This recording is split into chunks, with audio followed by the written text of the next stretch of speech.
I drove to the cabin 2 days after Robert's funeral. The trees were beautiful, October in full color, but I couldn't enjoy them. I just wanted to be there, at the cabin. The place Robert and I had made ours over 15 years. My key didn't work. I tried again, turned it both ways. Nothing. The lock wouldn't budge. I looked closer. New hardware, shiny brass. Someone had changed the locks. There was a note taped to the door. Plain white paper, folded once. I opened it. The cabin belongs to me now, don't come back. Jason. Jason, Robert's son, my stepson. I sat down on the porch steps. Had to. My legs just gave out. The funeral program was still in my purse. Robert's photo on the front, October 15th, 2024, 2 days ago. I'd stood by his casket while people said kind things about him. Good man, loving husband, dedicated father. And while I was there, while I was burying my husband, Jason had come here, to our cabin, and changed the locks. I looked at the driveway, fresh tire tracks in the gravel. Recent, very recent. I checked my phone, 3 missed calls, all from Jason, all time-stamped during the funeral, 2:15, 2:30, 2:45. I'd had my phone silenced. Of course I had. I was at a funeral. There was a voicemail. I pressed play. Linda, it's Jason. We need to talk about Dad's property. Call me back. Property. Not the cabin. Not Dad's place. Property. I tried to remember what Robert had told me years ago when we'd gotten married. The cabin is yours, Linda. I made sure of it. Everything's in writing. You're protected. Protected? I looked at the new locks, at the note in my hand, at the tire tracks. I didn't feel very protected. I called Sarah Chen, Robert's estate attorney, the one who'd helped us with the will 2 years ago. Voicemail. Sarah, it's Linda Whitman, Robert's widow. I need help. Jason changed the locks on the cabin. While I was at the funeral, please call me back. I hung up, sat there on the porch steps, holding my phone, holding Robert's funeral program, the cabin behind me.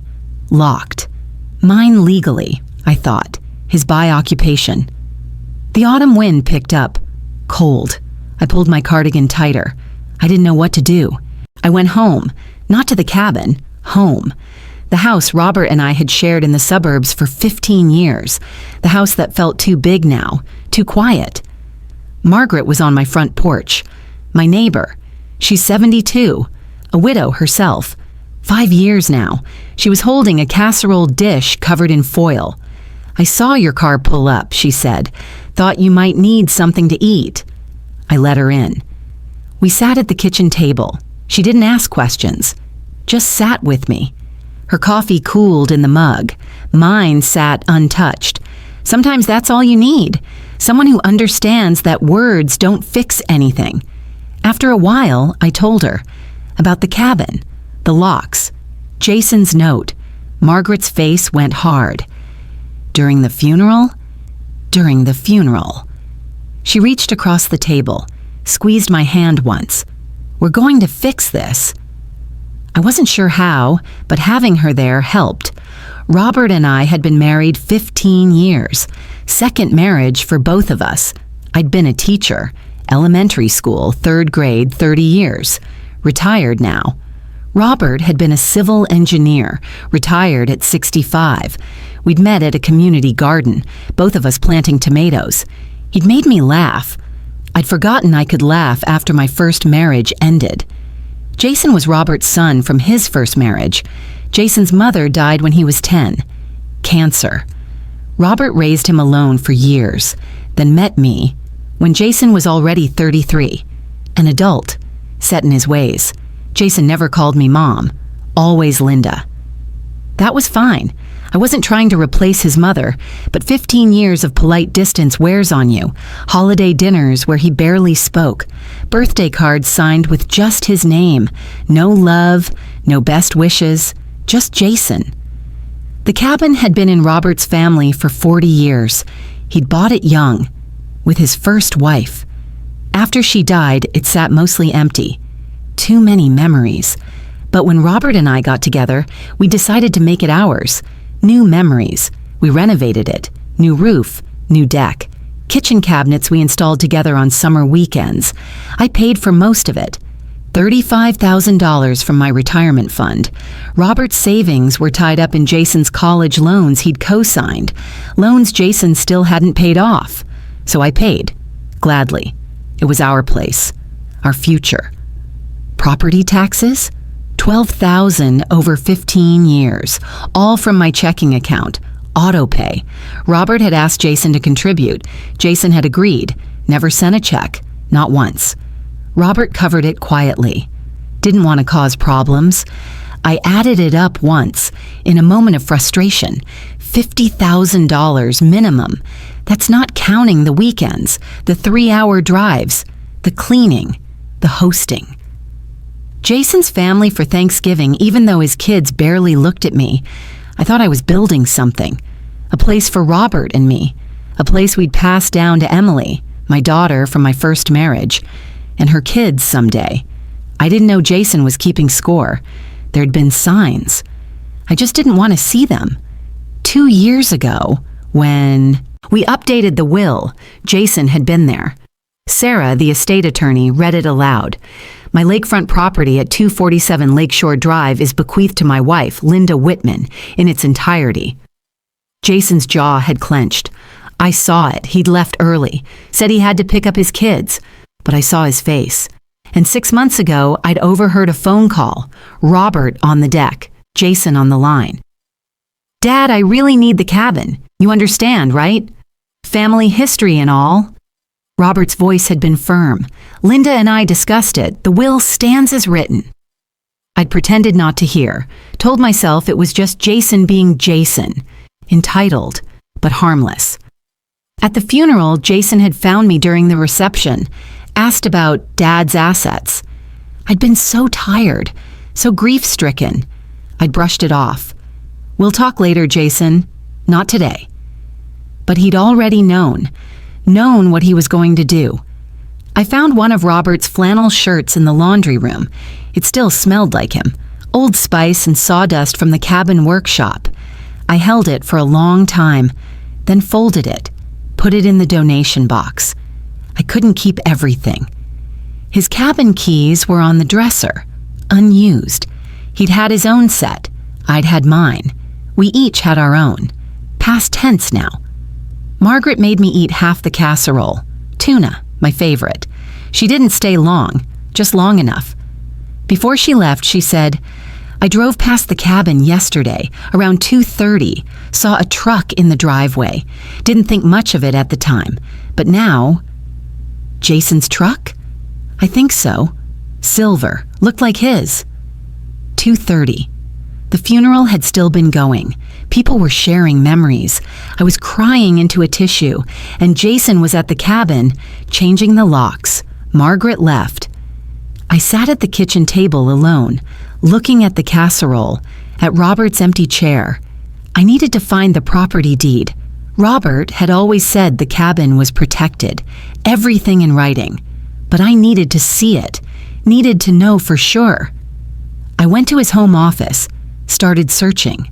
The file cabinet, the desk drawers, the safe where we kept important documents, birth certificates, marriage license, his death certificate, still crisp and new, no property deed. I looked again, pulled out every folder, spread papers across the desk, nothing. And that's when the real fear started. Not just anger, not just grief, fear. What if Jason had already taken it? Sarah Chen called me back the next morning. Linda, I'm so sorry about Robert. Come by the office today, 2 o'clock. I was there at 1:50. Sarah's office was familiar. Leather chairs, law books lining the walls. We'd been here 2 years ago for the will. Robert holding my hand across the conference table while Sarah explained estate planning. This protects you both, she'd said. Clear terms, no ambiguity. Sarah pulled out Robert's file. Let me review the will first, just to confirm what I remember. She read through it. Took her time. I watched her face. Professional. Neutral. Then she looked up. The cabin is yours, Linda. explicitly.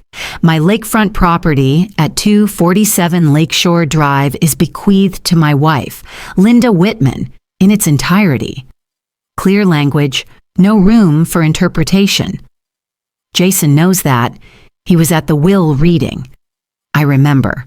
He signed the acknowledgement form. He received a copy. Then why? Because he's hoping you won't fight back. People do this. They count on grief, on exhaustion, on family loyalty. I sat back in the chair. What do I do? First, we need the original property deed, not a copy, the original. Do you know where Robert kept it? I looked. It's not in his home office, not in the safe. Sarah made a note. Let's try the bank. Safety deposit box. Did Robert have one? I think so, at First National. Go there today. You're his widow. You have access.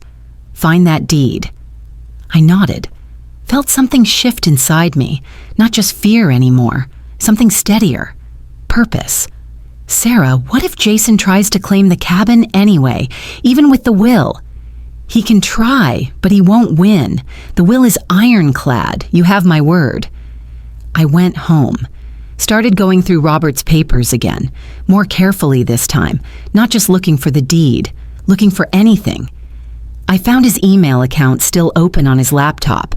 I shouldn't have looked. It felt like invading his privacy. But I needed to understand what Jason had been thinking, what he'd been planning. I searched for Jason's name. 6 months of emails. Jason to Robert. Over and over. Dad, I really need the cabin, you understand, right? Dad, things are tight. The cabin could help me out. Dad, you promised me once, remember? Robert's replies were short, consistent. Jason, Linda and I discussed this. The will stands. Jason, the cabin is Linda's. That's final. Jason, I've been generous with you over the years. The cabin isn't negotiable. I sat at Robert's desk, staring at the screen. Jason had been asking for months. Robert had been saying no for months. This wasn't impulsive. This wasn't grief-driven. This was planned. My phone rang. Jason.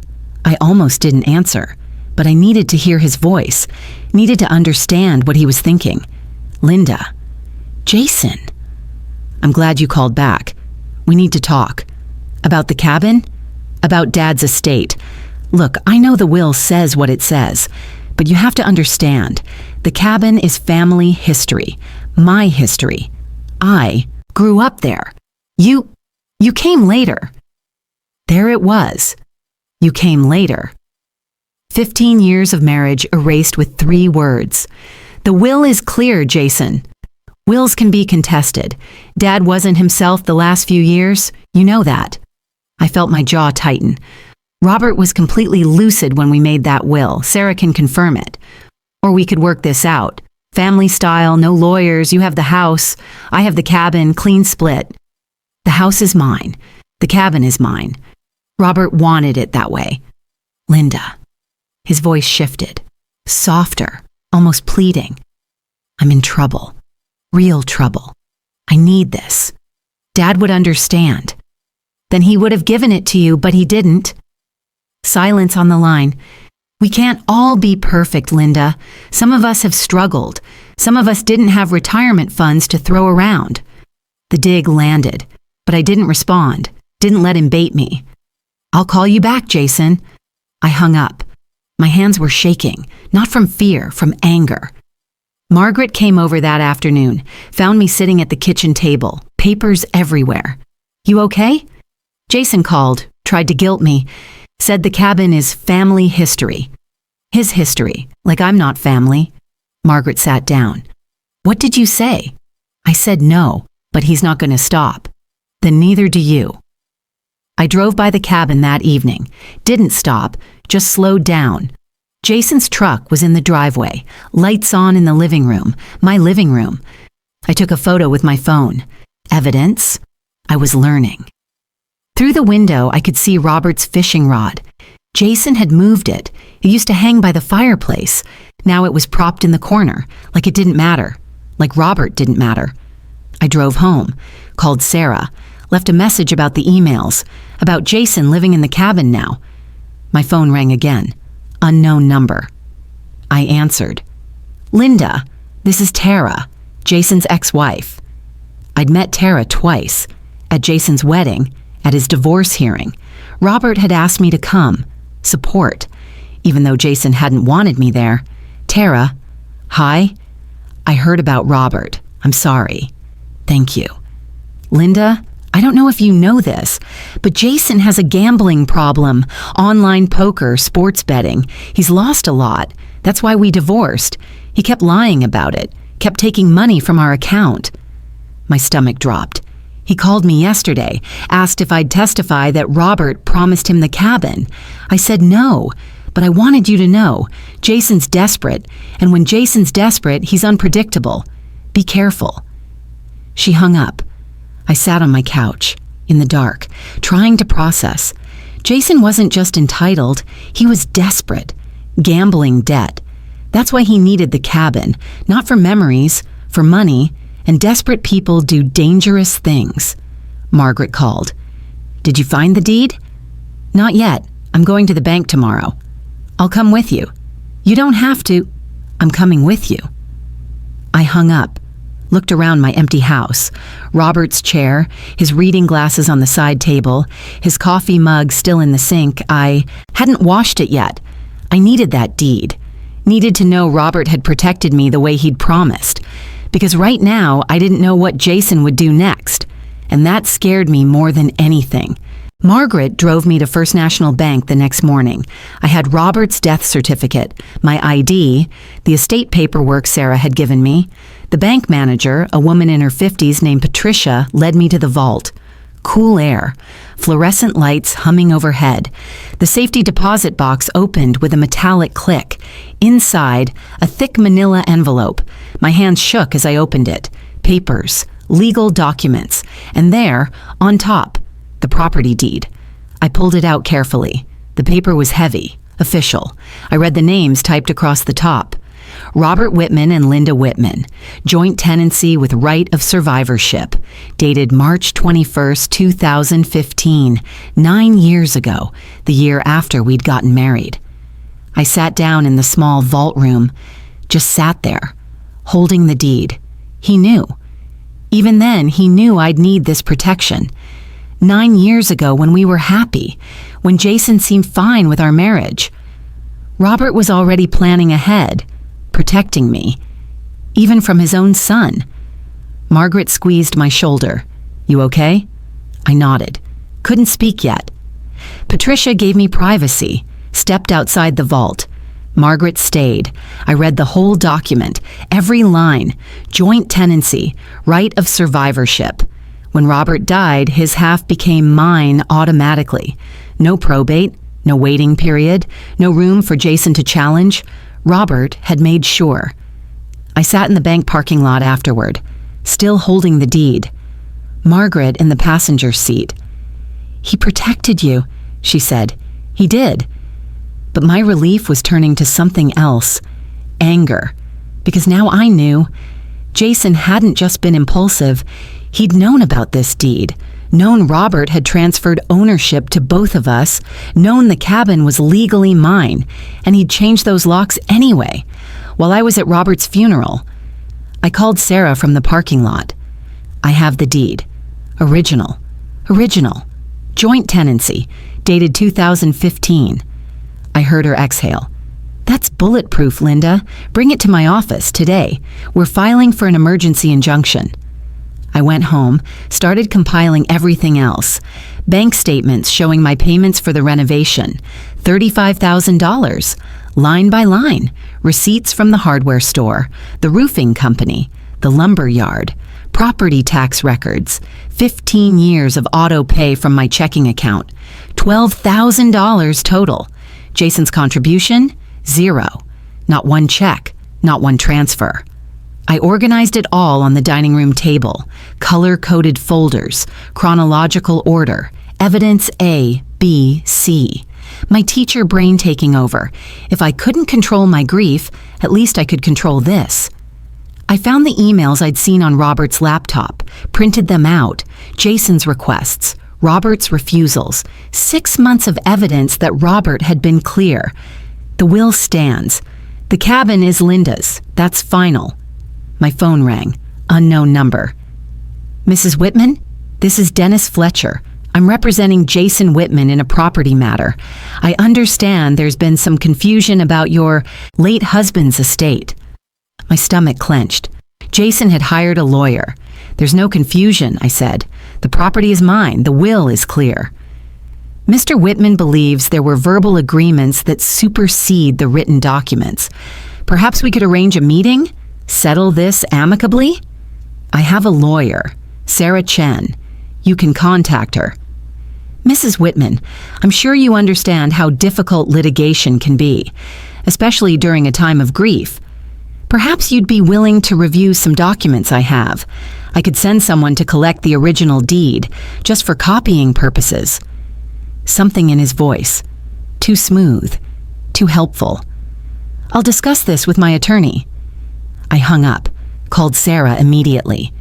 He wants the original deed, I told her. Said he'd send someone to collect it for copying purposes. Don't give him anything. Not copies. Definitely not the original. That's your only leverage, Linda. Once they have it, they'll claim you gave it willingly, that you agreed to negotiate. I'd almost fallen for it, almost cooperated just to be nice, to avoid conflict. Margaret was right. I had to stop being so careful. I found more evidence. Text messages from Jason sent the day after the funeral. Linda, I'm changing the locks on the cabin. You can't stop me. I'd been too grief-stricken to read them that day, hadn't even opened the messages, but now they were evidence. Proof of his intent, proof he knew exactly what he was doing. Margaret came over that afternoon. I showed her everything spread across the table. You have enough, she said. You have the deed, the will, the financial records. You have my statement. I saw him at the cabin during the funeral. Is that enough to prove he planned this? I don't know, but I know someone who might. She called the hardware store near the cabin, asked to speak to the manager. Yes, hi. I'm trying to confirm a purchase. Lock set. Probably bought on October 14th. Customer name Jason Whitman? She listened, made notes. Thank you. Could you email me a copy of that receipt? She hung up, looked at me. October 14th, 2 days after Robert died. The day before the funeral, Jason bought a Deadbolt Pro lock set. $37.50. Receipt shows the date, the time. 10:15 in the morning. I stared at her. October 14th, the day I was meeting with the funeral home, choosing a casket, writing Robert's obituary. Jason was at the hardware store, buying locks.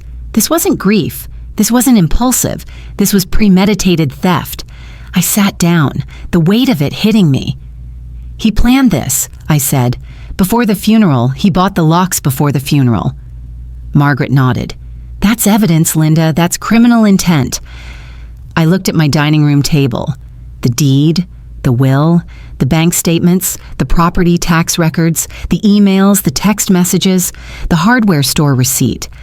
I had everything. But Jason was still in my cabin, still living in my memories, still believing he'd win. I called Sarah, left a message about the hardware store receipt, about the timeline, about everything. Then I sat at Robert's desk, looked at the evidence pile. 5 types of proof: legal documents, financial records, communications, witness testimony, physical evidence. Sarah had said the deed was bulletproof, but was it enough? Could Jason still claim Robert was confused? That I'd manipulated him? That verbal promises mattered more than legal documents? I didn't know, and that uncertainty gnawed at me. Margaret made me tea. We sat at the kitchen table.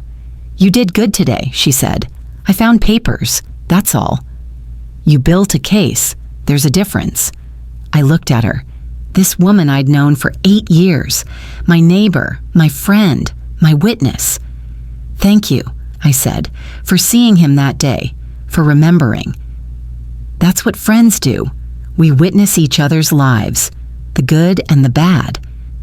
After she left, I looked at the evidence one more time. tried to see it through Sarah's eyes, through a judge's eyes. Was it enough? It had to be, because I had nothing else. Just Robert's promise, his protection, and these papers proving he'd meant what he said.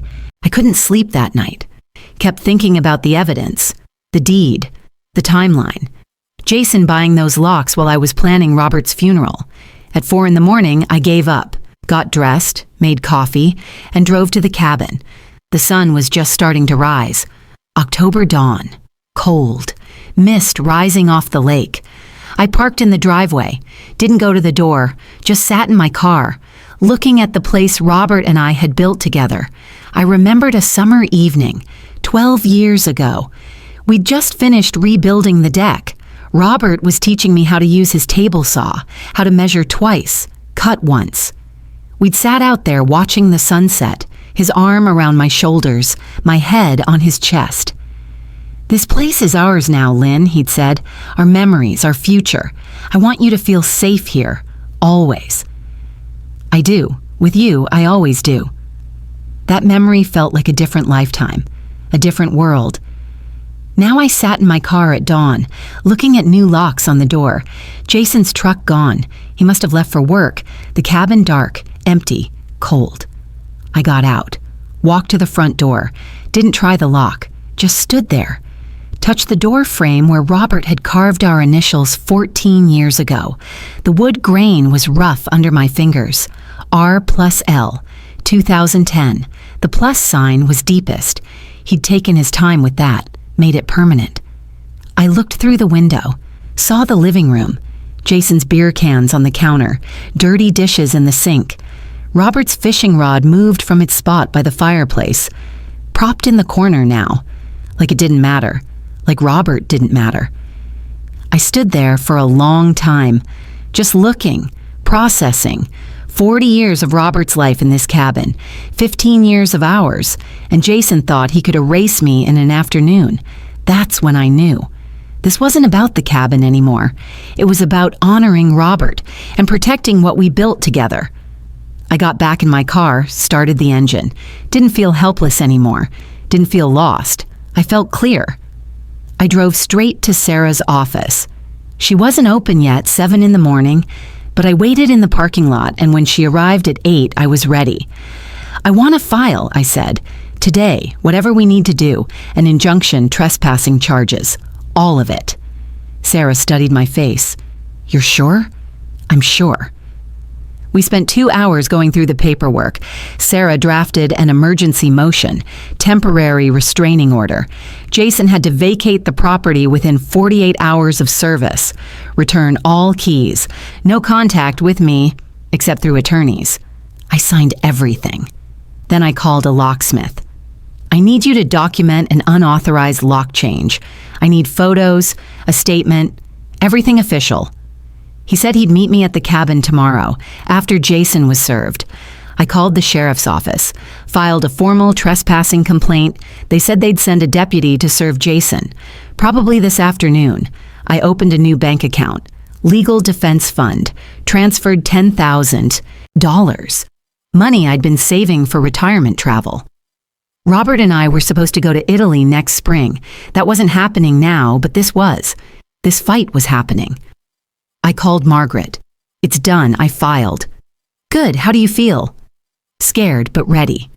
"That's how you should feel." I hung up, sat in my car outside the bank, thought about what Robert always used to say. "You're whatever you decide to be, Lynn." He'd meant it about the cabin repairs, teaching me to use his tools, but it applied now too. I'd spent my whole life avoiding conflict. After my first marriage ended, I swore I'd never fight again, just coexist. When Jason was cold at holidays, I smiled anyway. When he made digs about me being the second wife, I let it go. For Robert. Always. For Robert. But Robert was gone, and Jason was counting on me to keep avoiding conflict, to be too grief-stricken to fight back, to just let him have it. I wouldn't. My phone rang. Emily, my daughter. "Mom, Jason called me. He says you're suing him, that you're trying to take the cabin away from him." I felt my stomach drop. Of course, Jason had called her, tried to get her on his side. The cabin is mine, Emily, legally. Robert left it to me in the will. Jason knows that. He was at the will reading. But Mom, Jason's struggling. His business failed. His divorce. He's having a hard time. So he stole from me? While I was at your stepfather's funeral? Silence on the line. Em, I know you want peace. You've always been a peacemaker. But sometimes peace means protecting yourself, setting boundaries. Can't you just share it? Work something out? He changed the locks while I was burying Robert. There's no sharing after that. I heard her breathing, processing. You're right, Mom. I'm sorry. I should have believed you immediately. It's okay. You were trying to be fair. What do you need from me? Just support. That's all. We hung up. I sat there, realized something. Emily had been doing what I'd always done, avoiding conflict, trying to make everyone happy, sacrificing boundaries for comfort. She'd learn, like I was learning. I drove home, looked at the legal documents Sarah had given me, the restraining order, the trespassing complaint, the property deed, now in a protective sleeve. Robert had given me the tools, the deed, the will, the lawyer's number. He'd planned for this, planned for me to protect myself. I just needed to use them. That night, I found something in Robert's desk drawer, a photo. Jason, maybe 8 years old, holding a fishing rod. Robert crouched beside him, teaching him to cast, pure joy on both faces. Summer day, the cabin deck in the background. I stared at that photo for a long time. Jason had lost his mother, lost his father, and maybe, in his mind, he was losing the cabin too, the last piece of his childhood. But that didn't make what he did right. Grief doesn't excuse theft. Desperation doesn't erase premeditation. I could feel sorry for the boy in that photo. I couldn't forgive the man who changed those locks. I put the photo back in the drawer, closed it, whatever I decided to be. Right now, I decided to be someone who fought back, not because I wanted revenge, because I wanted protection, for myself, for Emily, for the legacy Robert and I built. Someone who didn't let fear or guilt or family loyalty become weapons against her. Someone who stood up when it mattered. I looked at the legal papers on Robert's desk, at the property deed, at the evidence I'd compiled. He'd given me the tools, now I was using them. The deputy served Jason that afternoon, restraining order, 48 hours to vacate the cabin. Emily called me that night. Jason's furious. He says you're destroying the family. The family was destroyed when he changed those locks. Mom, I went to see him at the cabin before he has to leave. My stomach clenched. Why? I wanted to understand, to hear his side. I waited, didn't interrupt. It's bad, Mom. Really bad. The cabin's a mess. Empty beer bottles everywhere, stack of bills on the counter, red notices, final warnings. He got a call while I was there. Debt collector. He owes $85,000. I sat down. $85,000. Gambling? I asked, remembering what Tara had told me. He admitted it. Online poker, sports betting. He said he was going to use the cabin to get a loan, pay off his debts, start over. On my property, without asking. I know, I told him that. He said he didn't think you'd fight back, that you'd just let it go, like you always do. Like I always do. What did you tell him? I told him he was wrong, that he'd underestimated you, and that I was on your side. I felt tears in my eyes. Thank you, Em. I should have believed you from the start. I'm sorry. My son-in-law David got on the phone. Emily's husband, former Marine, protective. Linda, Jason made his choice. You do what you need to do. We've got your back. After they hung up, I sat there, thinking about Jason in that cabin, surrounded by bills, drowning in debt, desperate. Tara's words echoed. When Jason's desperate, he's unpredictable. Sarah called the next morning. Jason filed a counterclaim, adverse possession. What does that mean? He's claiming he's lived at the cabin long enough to establish legal ownership. It's absurd. He's been there less than a week, but it buys him time, delays the eviction. How long? 6 weeks minimum. We have to go through mediation first, court requirement in property disputes. 6 more weeks of Jason in my cabin. Can we fight it? We will. His claim is laughable, but the process is the process.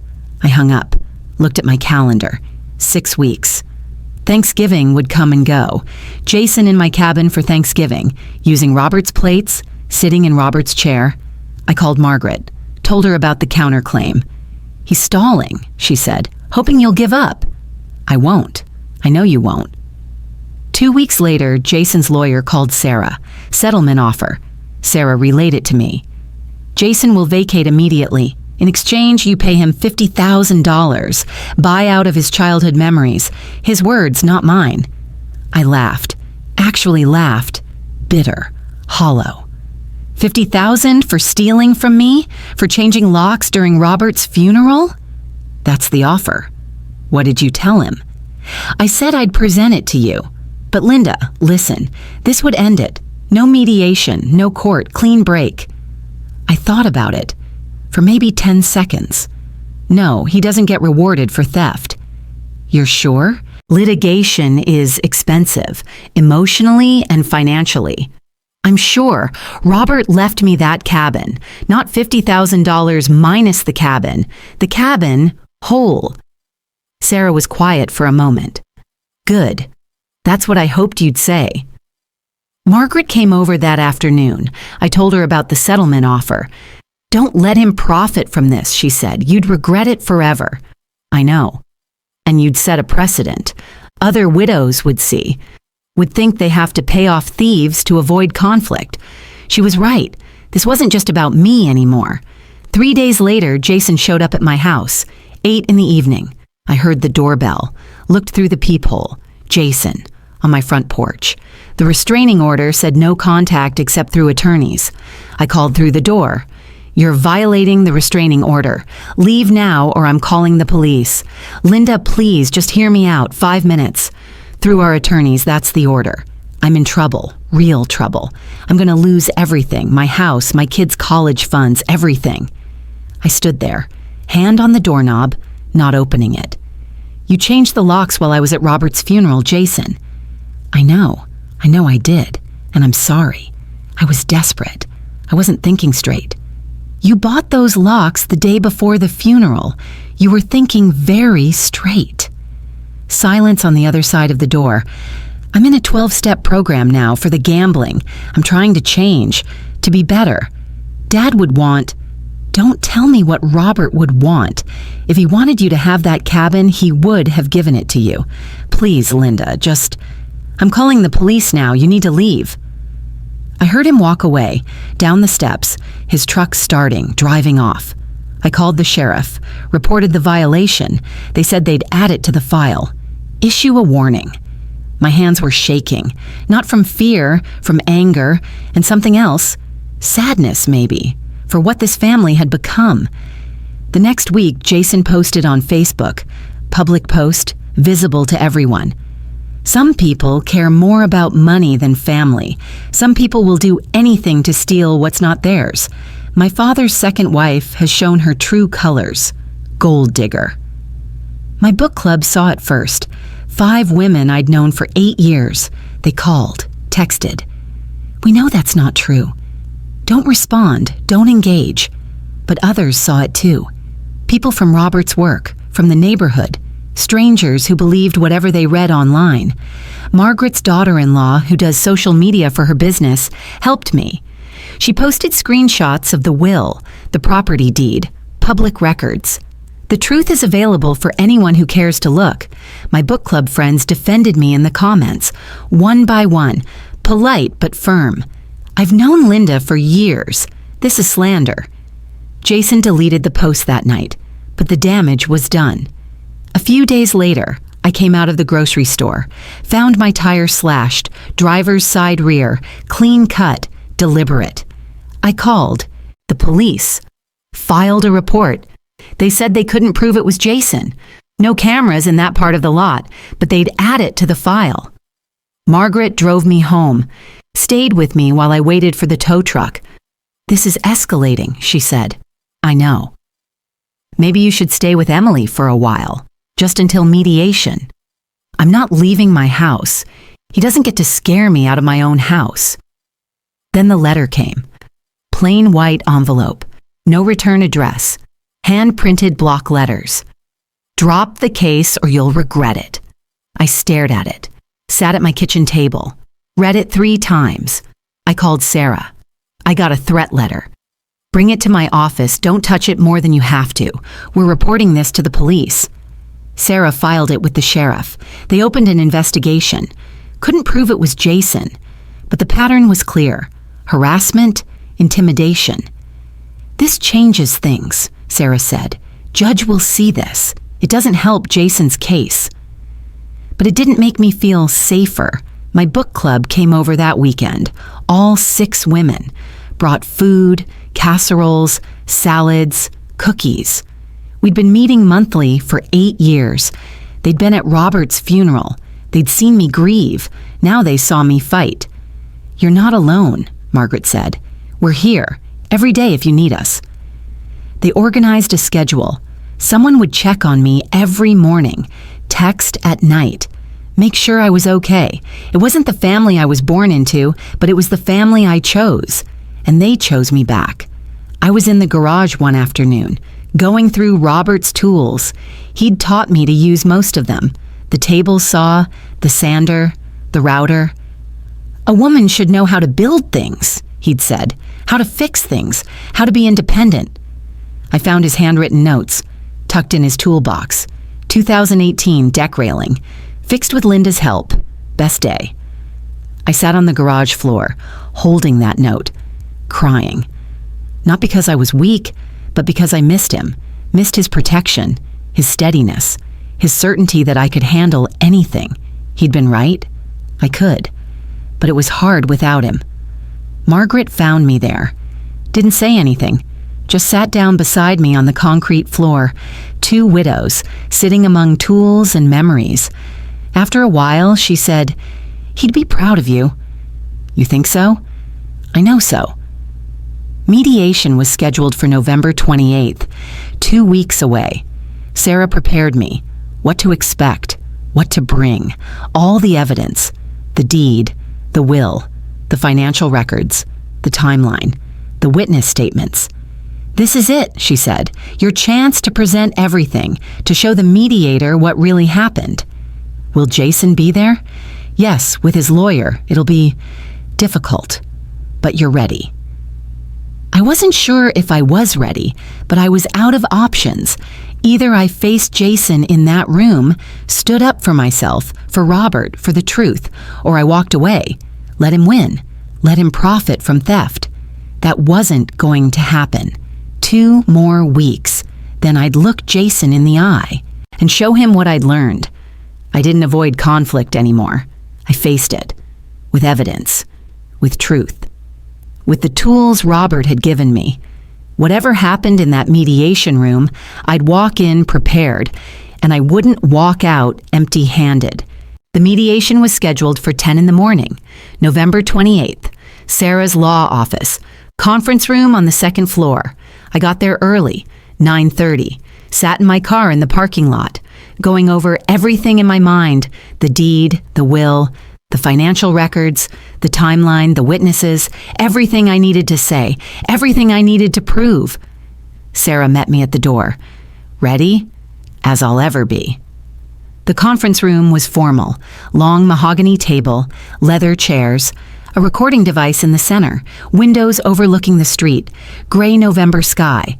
The mediator arrived first, Patricia Sullivan, retired judge, 65, professional, neutral expression. She shook my hand, firm grip. "Mrs. Whitman, I've reviewed the preliminary documents. We'll hear from both sides today. My role is to facilitate, not to judge, but to help you reach an agreement. Understood?" Understood. Jason arrived at 9:55 with his lawyer, Dennis Fletcher, mid-40s, expensive suit, briefcase. Jason looked terrible, tired, unshaven, thinner than I remembered. We didn't make eye contact, sat on opposite sides of the table. Sarah beside me, Dennis beside Jason, Patricia at the head. "Let's begin," Patricia said. "Mrs. Whitman, your attorney filed the complaint. You'll present first." Sarah stood, opened her folder, calm, professional. "Patricia, thank you. This case is straightforward. Robert Whitman died on October 12th, 2024. He left a clear will, a clear property deed. Both documents establish that the lakefront cabin at 247 Lakeshore Drive belongs entirely to his widow, Linda Whitman. 3 days after Robert's death, while Mrs. Whitman was attending his funeral, Jason Whitman changed the locks on the property, without permission, without legal standing. He has occupied the property unlawfully for over 6 weeks. Sarah placed the property deed on the table, slid it to Patricia. This is the original deed, dated March 21st, 2015, joint tenancy with right of survivorship, Robert Whitman and Linda Whitman. When Robert died, his half automatically became Linda's. No probate, no waiting. Legal transfer complete. Patricia examined the deed, read it carefully, made notes. Dennis cleared his throat. "Ms. Sullivan, my client doesn't dispute the existence of this deed.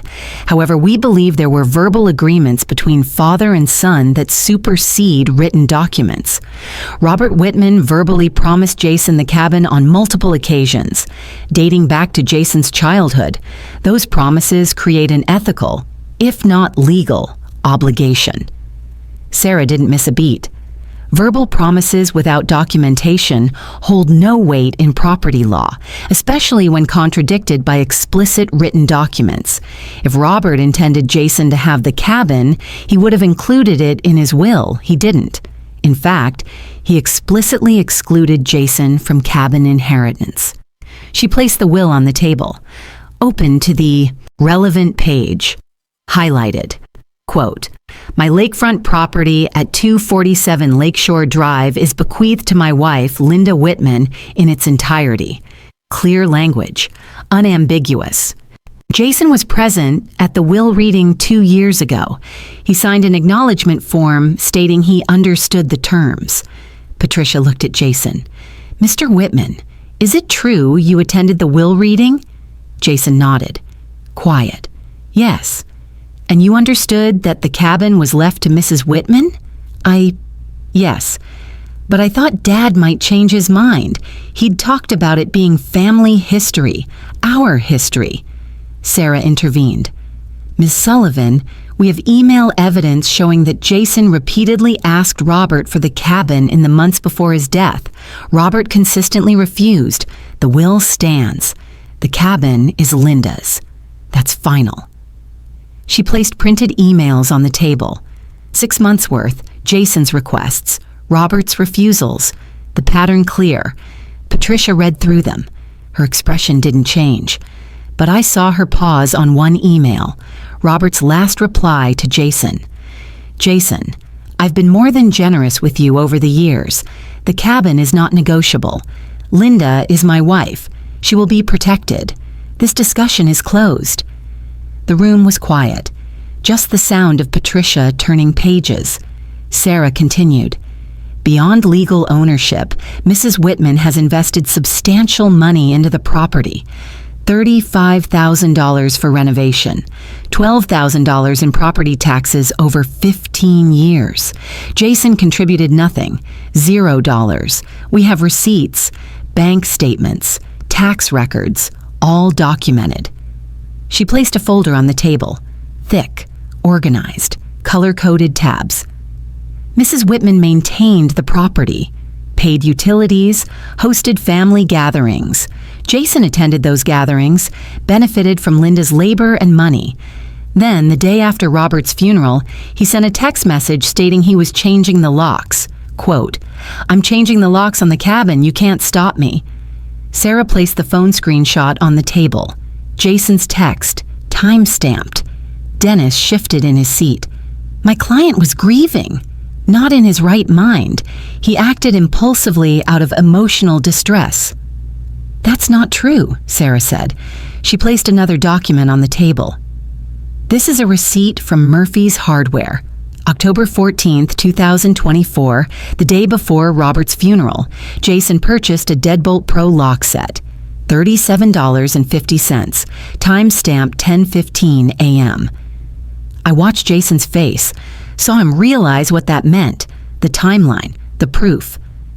While Mrs. Whitman was at the funeral home making arrangements, Sarah continued, Jason was at the hardware store buying locks. This wasn't impulsive, this was premeditated. And then, during the funeral itself, while Mrs. Whitman was burying her husband, Jason was at the cabin, installing those locks. We have a witness, Margaret Chen, Mrs. Whitman's neighbor. She drove past the cabin at 2:30 p.m. on October 15th, saw Jason's truck in the driveway. During the funeral. Patricia looked at Jason. Is this true? Jason didn't answer, just stared at the table. Mr. Whitman, I need an answer. Were you at the cabin during your father's funeral? Jason's voice was barely audible. Yes. The weight of that admission filled the room. Patricia made notes, her pen scratching the only sound. Dennis tried to recover.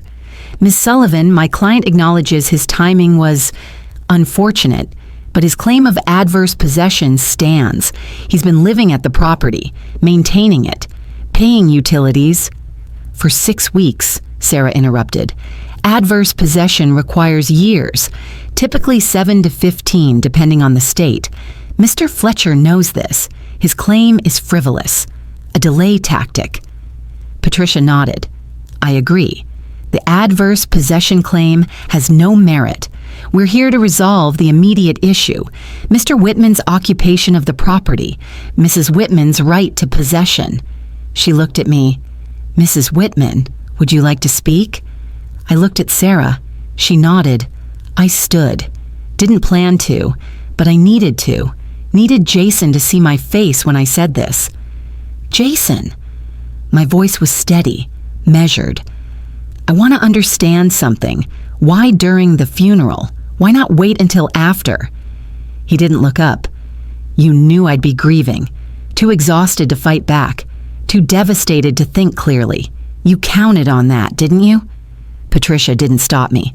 Let me continue. I was your father's wife for 15 years. He chose to protect me. He wrote a will. He transferred the deed to both our names. He told you no, multiple times. You knew all of this. You were at the will reading. You got the emails. You understood. Jason's jaw clenched, but he still didn't look up. You changed the locks while I was burying him, Jason. That's not grief. That's theft. The room was silent. Even Dennis didn't speak. I sat back down. My hands were shaking slightly, but my voice had been clear. Patricia looked at Dennis. Does your client have any documentation, any proof of verbal agreements, witnesses who heard Robert promise the cabin to Jason? Dennis shuffled papers.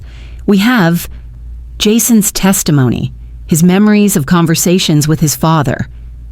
Memories are not evidence, Mr. Fletcher. Do you have anything else? Dennis looked at Jason. Jason shook his head. No, Dennis said. We don't. Patricia closed her folder. Then I'll make my assessment. Mrs. Whitman has legal ownership, clear documentation, financial investment, witness testimony, timeline evidence showing premeditation. Mr. Whitman has violated a restraining order, occupied property unlawfully, filed a frivolous counterclaim, and has provided no documentary evidence supporting his claim. She looked at both attorneys. I'm recommending settlement. Mr. Whitman vacates immediately, returns all keys, pays Mrs. Whitman's legal fees. In exchange, Mrs. Whitman will not pursue criminal trespassing charges. Take it or proceed to court, where I suspect a judge will rule far less favorably for Mr. Whitman. Dennis leaned over, whispered to Jason, Long conversation. Jason's face crumbling. Finally, he nodded. My client accepts, Dennis said. Patricia looked at me. Mrs. Whitman? I looked at Sarah. She squeezed my hand under the table. I have one condition, I said. Jason completes a 90-day gambling treatment program. I want documentation, certificate of completion. If he doesn't complete it, I reserve the right to file criminal charges. Patricia looked at Jason. Mr. Whitman? Jason finally looked at me. His eyes were red, exhausted, defeated. I'll do it, he said, his voice broken. I'm already in a program. I'll finish it. Patricia wrote the terms. Read them aloud. 1. Jason Whitman vacates the property at 247 Lakeshore Drive within 48 hours. 2. Jason returns all keys, locks, and access codes to Linda Whitman. 3. Jason pays legal fees in the amount of $8,500. Payment plan acceptable. 4. Jason maintains no contact with Linda Whitman for 12 months except through legal counsel. 5. Jason completes a 90-day gambling treatment program. Proof of completion submitted within 120 days. 6. Jason is removed from Robert Whitman's estate inheritance.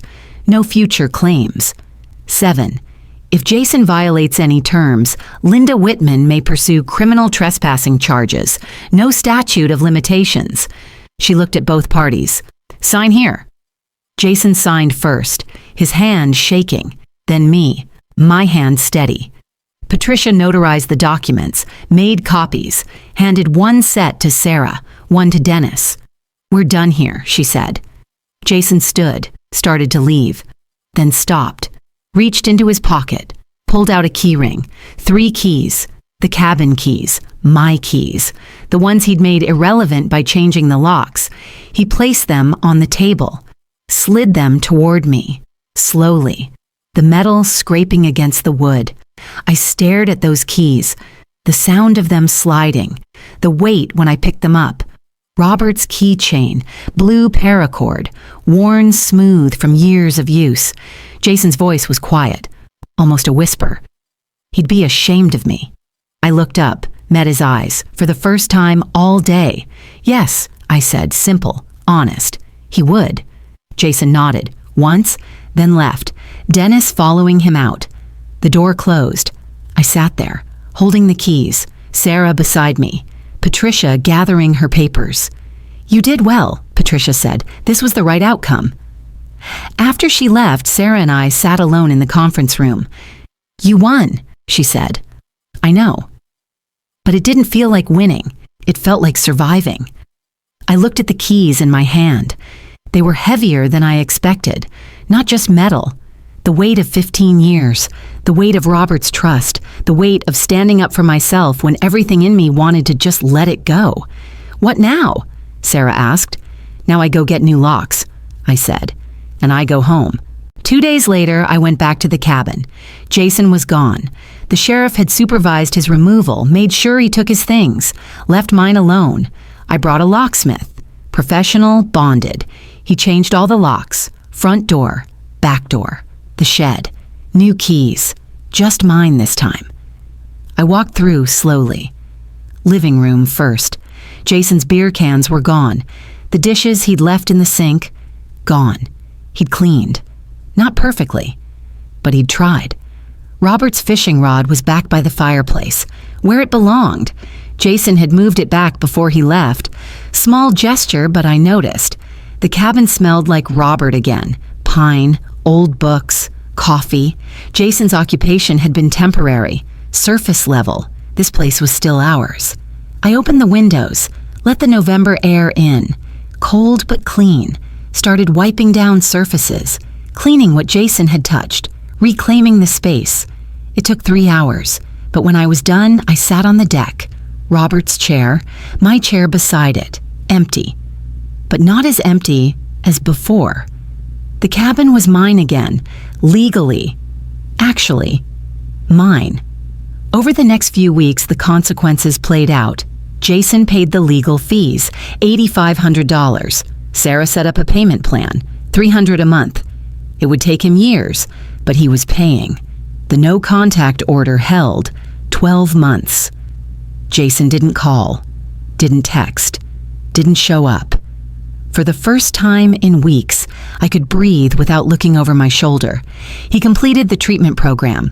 90 days. Emily forwarded me the certificate in February. Certified, notarized. He'd done it. I had my will updated. Sarah helped. Jason was explicitly removed. Not just excluded, removed with explanation. Due to actions taken against me following my husband's death. Clear. Permanent. No ambiguity for future courts. The family consequences were harder to measure. Emily and I were closer. She called more, visited more, brought the kids to the cabin for Thanksgiving.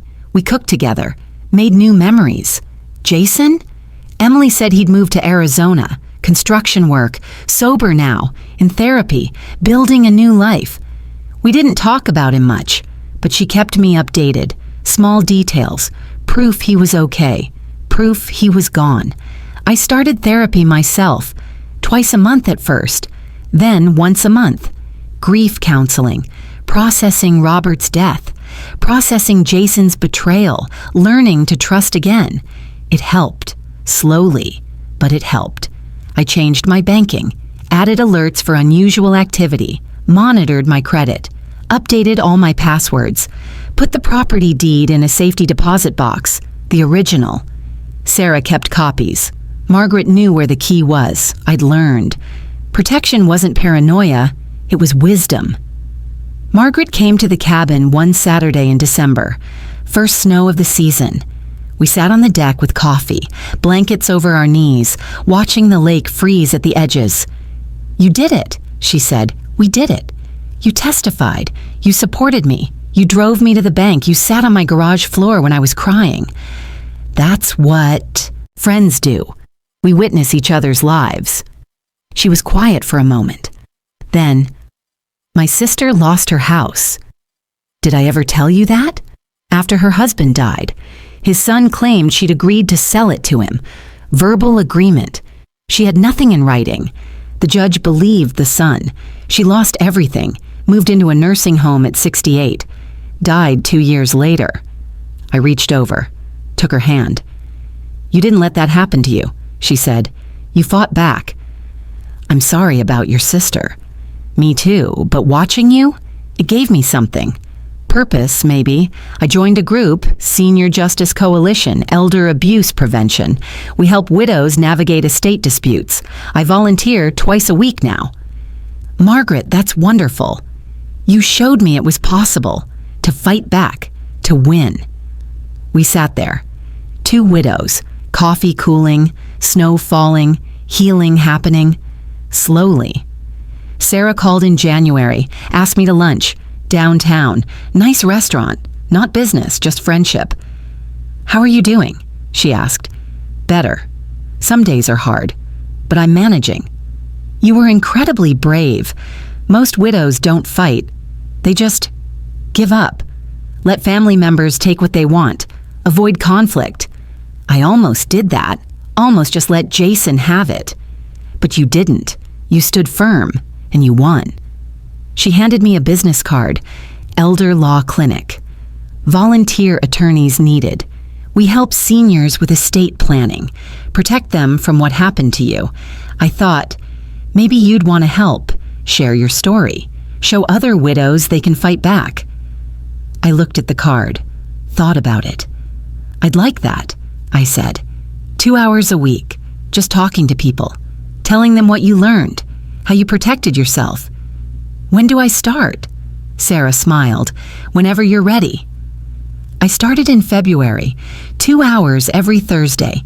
Elder Law Clinic, small office, volunteers. I told my story over and over to widows who were scared, who were being bullied, who thought they had no choice. "You have choices," I'd tell them. "Document everything. Get a lawyer. Don't let guilt make you weak." Some of them cried. Some of them thanked me. Some of them fought back and won. It didn't erase what happened to me, but it gave it meaning, purpose.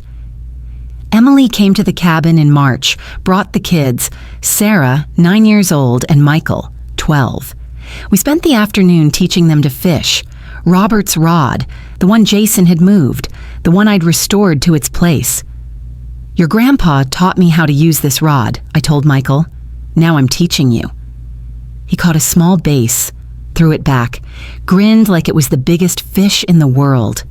Sarah caught nothing, but she didn't care, just liked being on the water, liked the stories I told about Robert, about the deck we'd built, the memories we'd made. Emily and I sat on the dock later, kids playing by the shore.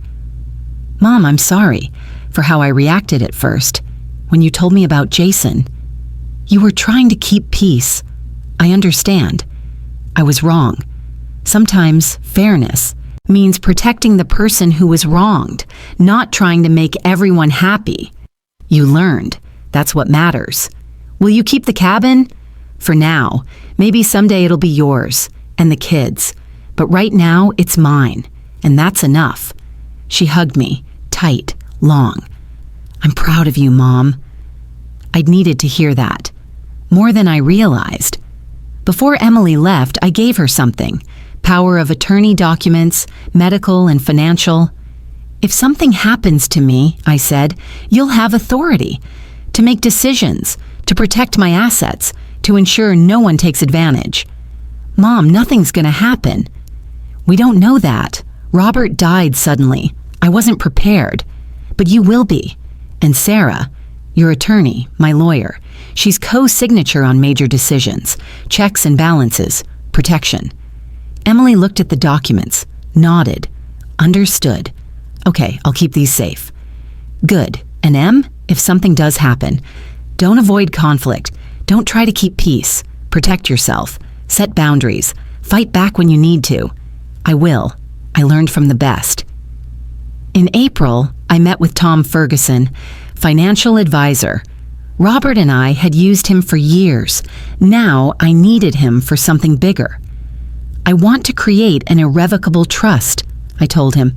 The cabin, $750,000 assessed value. I'm the lifetime beneficiary. When I die, it goes to Emily and her kids. But no one can challenge it. No one can take it. It's bulletproof. Tom walked me through the process. Legal fees, $2,500. Worth it. Every penny. The trust was created in May, filed with the county, notarized, witnessed, ironclad. Power of attorney to Emily. With Sarah Chen co-signature required for any major decisions. Checks and balances. No single person could exploit me. My will was updated again. Comprehensive. Everything spelled out. No ambiguities. No room for dispute. This is bulletproof, Tom said. No one can challenge this, ever. I looked at the documents. The trust. The will. The power of attorney. Robert had protected me. Now I was protecting Emily and her kids. And myself. The cabin would never be vulnerable again. I spent a weekend alone at the cabin in May. First time since Robert died that I'd been there overnight. Just me. I placed Robert's photo on the mantle, the one from our wedding, lit a fire even though it was warm, just to see the flames, to remember winter nights when we'd sit by the fire, his arm around me, my head on his shoulder. I found his repair log in the workshop, handwritten notes. 2018, deck railing, fixed with Linda's help. Best day. I cried. Not devastated tears like before. Healing tears, the kind that mean you're processing, moving forward, not forgetting, but living. I went down to the lake at sunset, scattered some of Robert's ashes. Just a small amount. The rest were in an urn at home. But this felt right. Part of him here, where we'd been happiest. The cabin is safe, I whispered. I'm safe. Thank you. The wind picked up, rippled the water, and for a moment, just a moment, I felt him. Not haunting, protecting. Still. Saturday morning, I made Robert's pot roast recipe, the one he'd perfected over 20 years, cooked it in the cabin kitchen, ate it on the deck. His chair was empty. But it didn't hurt as much. I was getting used to being alone. Not happy about it, but accepting it. Sad and necessary.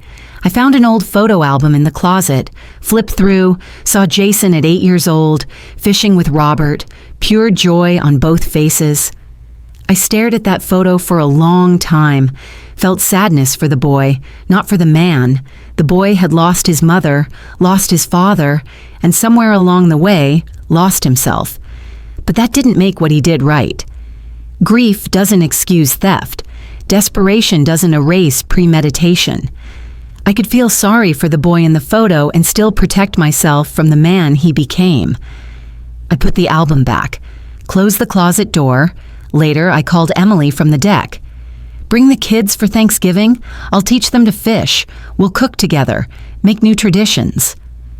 "We'd love that, Mom." I hung up, looked at the lake, the trees, the cabin Robert and I had built together. It was mine now, protected, legal, permanent. And I'd fought for it. Not with anger, not with revenge, but with documents, with boundaries, with the tools Robert had given me. I smiled, first real smile in months. We were going to be okay. 6 months had passed since the mediation. April 25th, 2025, spring at the cabin.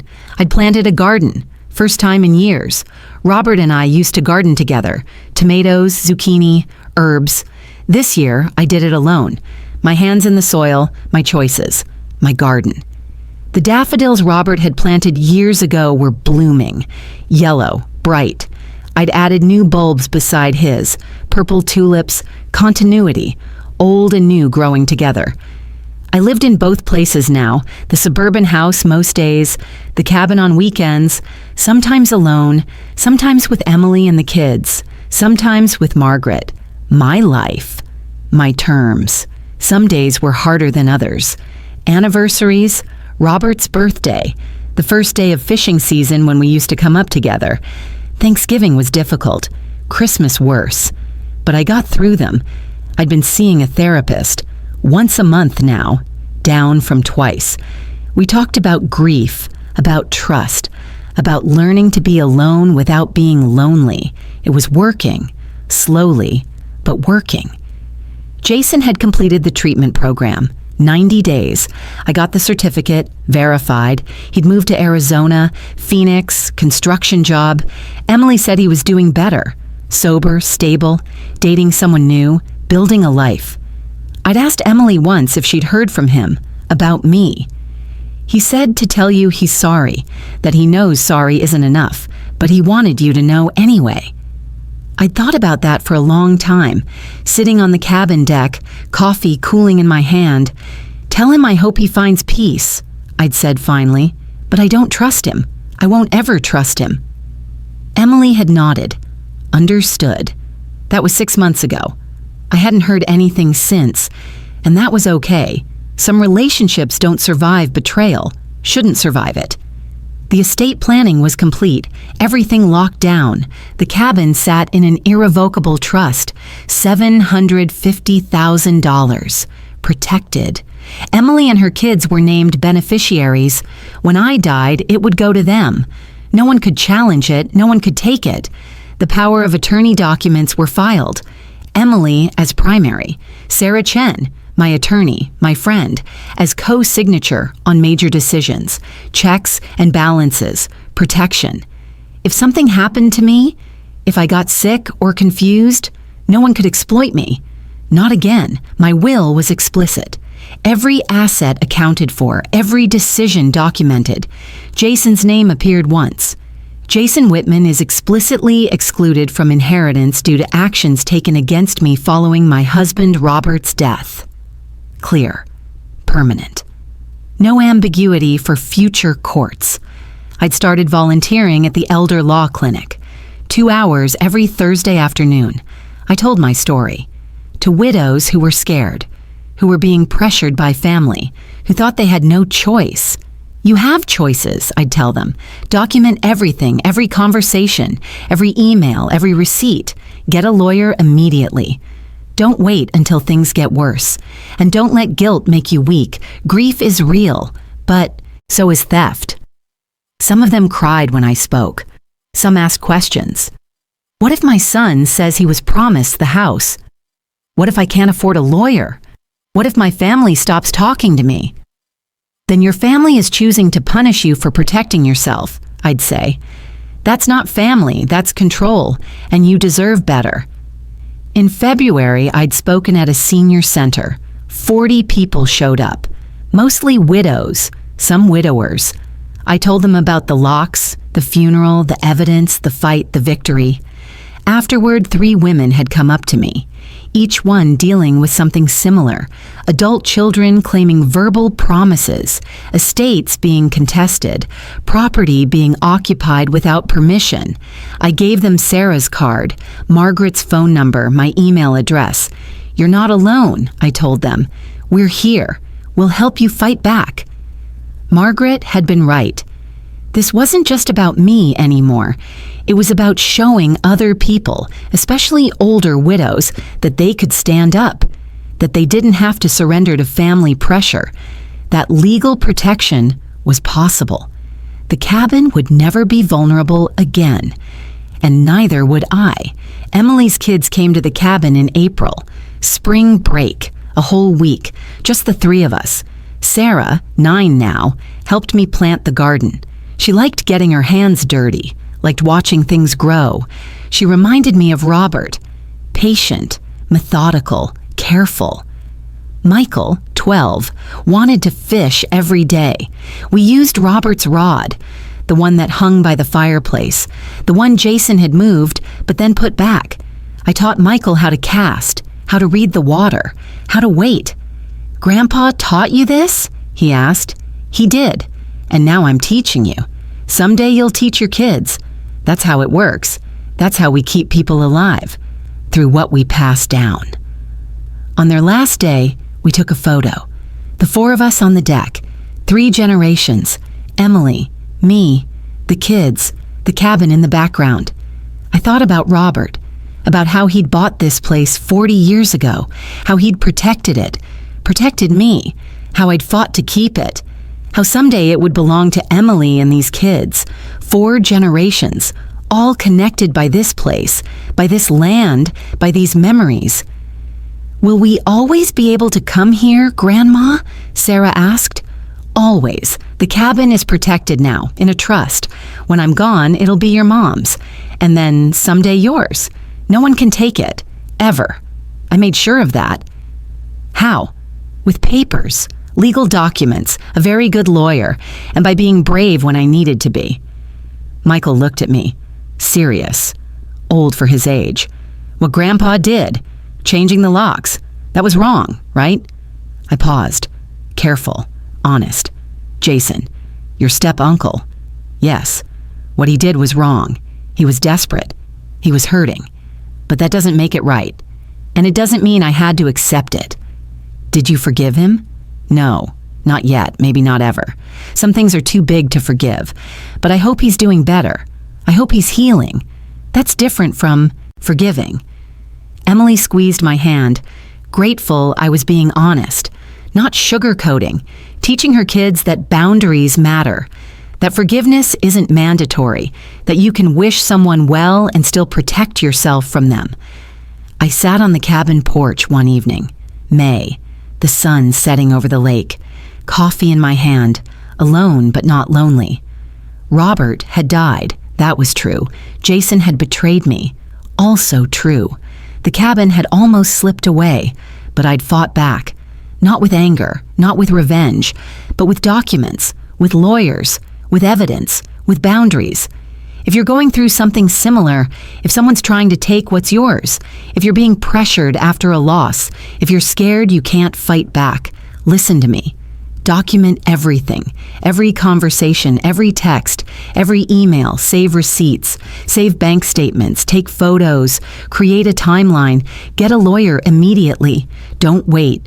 Don't hope it resolves itself. It won't. A good estate attorney is worth every penny. Sarah saved my life. Not literally, but close. Don't let guilt make you weak. Family will use your grief against you. They'll say you're being unreasonable, greedy, destroying the family. They're wrong. Protecting yourself isn't greed, it's survival. Grief is real, but so is theft. Both can be true at the same time. Sometimes the people you trust most are the ones who hurt you worst. That's devastating. But it doesn't mean you're weak for trusting them. It means they failed you. That's on them, not you. Protect yourself legally, financially, emotionally. Update your will. Create a trust if you can afford it. Give power of attorney to someone you truly trust. With safeguards. Always with safeguards. You deserve protection. You deserve peace. You deserve to live on your own terms. Don't let anyone take that from you. I learned all of this the hard way. Maybe my story can help you avoid some of that pain, or at least know you're not alone in it. If this helped you, share it with someone who needs to hear it. An older widow, a friend going through estate drama, someone who's scared to fight back. We're stronger than we think, and we don't have to face this alone. Before summer came, I did one more thing. I commissioned a new sign for the cabin, wood, hand-carved, professional. Whitman Family Cabin, established 1984. Robert's name, my name, Emily's name, the kids' names, all of us. Together. Permanent. I hung it by the front door, new locks underneath, my locks, my keys, my cabin. I stood back, looked at it, thought about everything that had happened, everything I'd lost, everything I'd protected, everything I'd learned. This cabin had been a crime scene, a battlefield, a symbol of everything that could be taken from you when you're vulnerable. Now it was a sanctuary again, a legacy, a promise to the people I loved that I'd fought for what mattered. I touched the sign, ran my fingers over the carved letters. The wood was smooth, solid, real. This is my legacy, now, I whispered. Protected, secured, mine. I looked out at the lake. The trees, the garden starting to bloom, the daffodils Robert planted, the tulips I'd added. Everything changes. People die. Families fracture. Trust breaks. That's life. That's grief. But some things endure. Some things you fight for and win. Some things you protect with everything you have. This cabin, this land, this legacy, mine now, ours forever. I smiled. Went inside, made dinner, sat on the deck as the sun set. The first chapter was over. Robert's death, Jason's theft, the fight, the victory. Now came the second chapter, the one where I lived, where I healed, where I taught others to fight back, where I made new memories in this place I'd almost lost. The cabin was still here, I was still here, and that was enough.